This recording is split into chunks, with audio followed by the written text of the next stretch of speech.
नरेश की माँ अपने बेटे से मिलने दिल्ली आ रही है। इस बात का पता चलते ही नरेश के दिल में हलचल मच जाती है। नरेश अपनी माँ के स्वागत की तैयारी में लग जाता है। साथ ही उसे डर भी सताने लगता है कि उसकी माँ कहीं अपनी पुरानी जिद पर फिर से बैठ ना जाए। हे भगवान, इस बार बचा लो। अगले साल पक्का माँ की जिद पूरी कर दूंगा। तभी दरवाजे की घंटी बजती है। नरेश दरवाजा खोलता है तो सामने अपने मकान मालिक को देखकर हैरान हो जाता है, क्योंकि उनके साथ एक सुंदर सी लड़की भी थी। अब नमस्ते अंकल, कुछ काम था, मुझे बुला लेते। आपने क्यों कष्ट किया? अरे नहीं नहीं, इसमें कष्ट कैसा। मैं तो बस तुम्हें रीना से मिलवाने आया था। आज से रीना तुम्हारे साथ इसी फ्लैट में रहेगी। अंकल, कोई लड़का फ्लैटमेट नहीं है? एक अनजान लड़की के साथ रहना मेरे लिए थोड़ा अजीब होगा। देखो नरेश, मैं तुम्हें पहले भी बता चुका हूँ कि इस फ्लैट में तुम्हें किसी ना किसी के साथ एडजस्ट करना ही होगा, या फिर तुम अकेले पूरे फ्लैट का किराया दे दो, मैं किसी को नहीं रखूंगा। नरेश अपने मकान मालिक की बात सुन के रीना के साथ रहने के लिए तैयार हो जाता है, पर अंदर ही अंदर उसे ये बात खाने लगती है कि वो अपनी माँ को क्या जवाब देगा जब उसकी माँ रीना के बारे में उसे पूछेगी। दिन बीतने लगते हैं। नरेश और रीना अच्छे दोस्त भी बन जाते हैं, पर अभी भी नरेश अपनी प्रॉब्लम का सलूशन नहीं ढूंढ पाता। एक दिन नरेश बहुत परेशान सा बैठा होता है। तभी रीना उसे पूछती है, क्या हुआ नरेश, तुम काफी परेशान लग रहे हो, सब ठीक तो है ना? हाँ, सब ठीक है, बस एक छोटी सी प्रॉब्लम है। वो एक्चुअली 2 दिन बाद मेरी माँ मुझसे मिलने आ रही है। अरे, तो इसमें प्रॉब्लम क्या है? ये तो खुशी की बात है। हाँ रीना, बट मेरी माँ एक जिद लेकर बैठ गई है कि मैं शादी कर लूँ, पर मैं अभी इस चीज़ के लिए तैयार नहीं हूँ।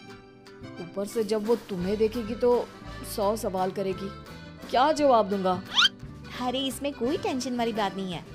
मेरे पास ना इस प्रॉब्लम का सलूशन है, जिससे ना तुम्हें शादी करनी पड़ेगी और ना ही तुम्हारी माँ मेरे बारे में कुछ पूछेंगी। रीना की बात सुनकर नरेश सोच में डूब जाता है।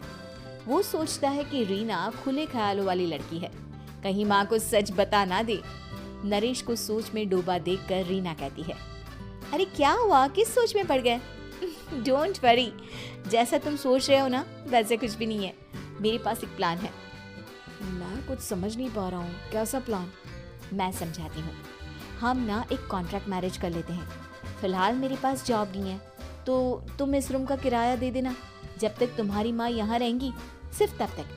और तुम अपनी माँ से कह देना कि मैं तुम्हारी पत्नी हूँ, इससे वो मेरे यहाँ रहने पर कोई सवाल भी नहीं करेंगी। अरे बात तुम्हारी ठीक है, पर माँ से झूठ बोलना, ना ना बाबा, मैं ये रिस्क नहीं ले सकता। कोई और आइडिया दो ना तुम। देखो, मंजूर हो तो बोलो, वरना सच बता दो, मुझे कोई प्रॉब्लम नहीं है। रीना की बात सुनकर नरेश सोच में डूब जाता है। बहुत सोचने के बाद जब उसे कोई रास्ता नहीं मिलता तो वो रीना के बताए हुए रास्ते पर चलने के लिए तैयार हो जाता है। वो रीना से बात करता है और अपनी माँ की पसंद और नापसंद के बारे में बताता है। रीना भी नरेश की सभी बातों को ध्यान से सुनती है, ताकि कहीं उससे कोई गलती ना हो जाए। आखिर वो दिन भी आ जाता है जब नरेश की माँ उससे मिलने दिल्ली आ जाती है। नरेश अपनी माँ को फ्लैट पर लेकर जाता है। जैसे ही नरेश की माँ फ्लैट के अंदर जाती है, रीना उसके पैर छू लेती है। ये देखकर नरेश की माँ थोड़ी घबरा जाती है और नरेश से पूछती है, अरे बेटा नरेश, ये कौन है? माँ, ये आपकी बहू रीना है। माफ़ी चाहता हूँ, सब कुछ इतनी जल्दी में हुआ कि आपको बता ही नहीं पाया, इसलिए सोचा कि क्यों ना आपको सरप्राइज दिया जाए। अरे बेटा, मैं तो बस तेरा घर बसा हुआ देखना चाहती थी। हाँ, बहुत अरमान थे अपनी इकलौते बेटी की शादी को लेकर, लेकिन कोई बात नहीं, शायद किस्मत को यही मंजूर होगा। ये कहते ही नरेश की माँ रीना को गले लगा लेती है। रीना बेटिया, मेरा बेटा ना थोड़ा नादान है, पर तुम काफी समझदार लगती हो, और मैं जानती हूँ कि तुम इसका बहुत अच्छे से ध्यान रखोगी। माँ, आप चिंता मत कीजिए, मैं सब संभालूंगी।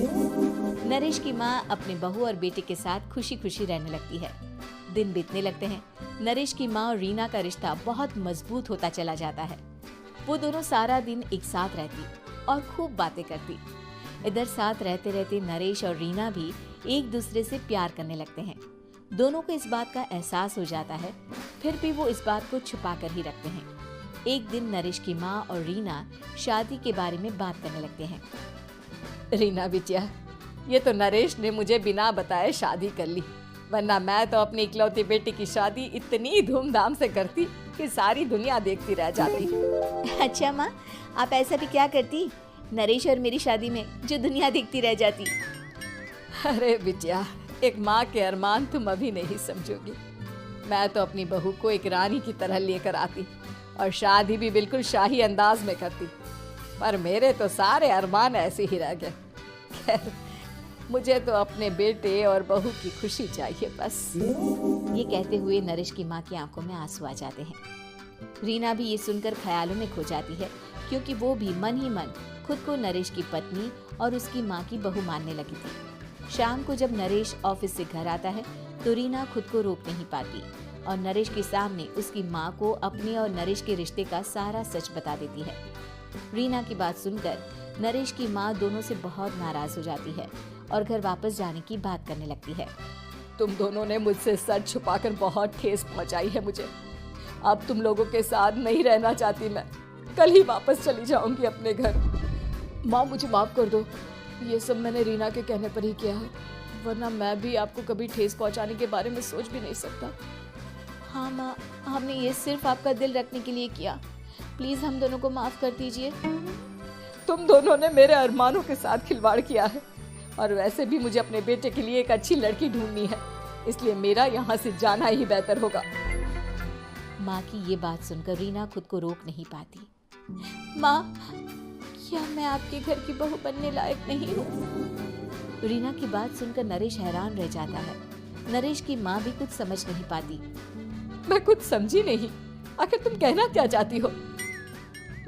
माँ, मैं वो नरेश से बहुत प्यार करती हूँ और साथ ही साथ मैं आपको भी अपनी माँ मान बैठी हूँ।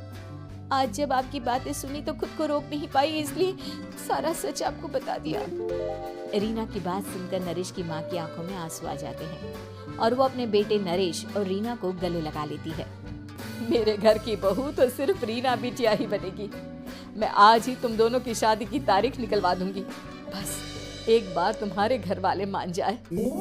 उसी दिन रीना के माता पिता भी उनके फ्लैट पर आ जाते हैं।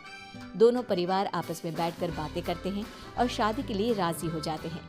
रीना भी कॉन्ट्रैक्ट फाड़ देती है और कहती है, सही मायने में मैं अब बहू बनूंगी, अब तक तो सिर्फ कॉन्ट्रैक्ट वाली बहू थी।